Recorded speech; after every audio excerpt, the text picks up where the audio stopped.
জয়গুরু বন্দে পুরুষোত্তমম। আশা করি প্রত্যেকে ভালো আছেন। আজকে ঠাকুরের জীবনে এক ঘটনার কথা বলব। শ্রী শ্রী ঠাকুর রামকৃষ্ণদেব বারবার বলতেন একটা কথা, যে কামিনী কাঞ্চন থেকে যত দূরে থাকবি ততই মঙ্গল।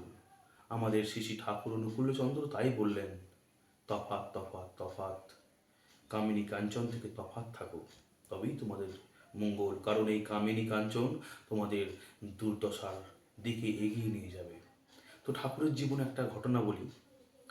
ঠাকুর যখন কলকাতার হরিতকি বাগান লেনে থাকতেন, এই কথা ঠাকুর বলছেন জ্যোতি আশ্রমে। জ্যোতি আশ্রমে ঠাকুর বসে আছেন, সামনে অনেক ভক্তমণ্ডলী বসে আছেন। বিভিন্ন জ্যোতিদের সাথে তার জীবন চর্যার মহামূল্যবান দিকগুলি আলোচনা হচ্ছে। সেই মুহূর্তে ঠাকুর বলছেন, আমি যখন কলকাতার হরিতকি বাগান লেনে থাকতাম, এক ধনকুবেরের স্ত্রী আমার কাছে প্রায়ই আসতো। সে অনেক টাকা, ধন সম্পদ, অনেক মণি মাণিক্য আমার মাকে দিতে চাইতো, আমাকে কবজা করার জন্য। মা কিন্তু সেগুলো নিতেন না। তো একদিন আমাকে একা পেয়ে সেই ধনকুবেরের স্ত্রী আমাকে প্রায় বেশ ভালো করে ধরে। সে তো নিজেকে বিকিয়ে দিতে চাইলই, তার সাথে বলল আমাকে প্রায় 60 থেকে 80 লক্ষ টাকা দেবে।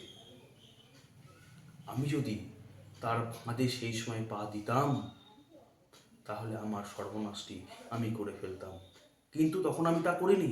আমি পরম পিতাকে স্মরণ করেছি, সেই সময় নিজেকে সংযত করেছি।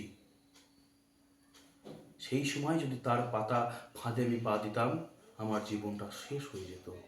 তাই বলি, আপনাদের জীবনেও এরকম অনেক অনেক সমস্যা, এরকম অনেক নারীরা আপনাদের জীবনকে প্রলোভিত করবে, শেষ করে দিতে চাইবে। কিন্তু আপনারা যদি তাদের ফাঁদে পা দেন, তাহলে নিজেদের ধ্বংসটা নিজেরাই করবেন।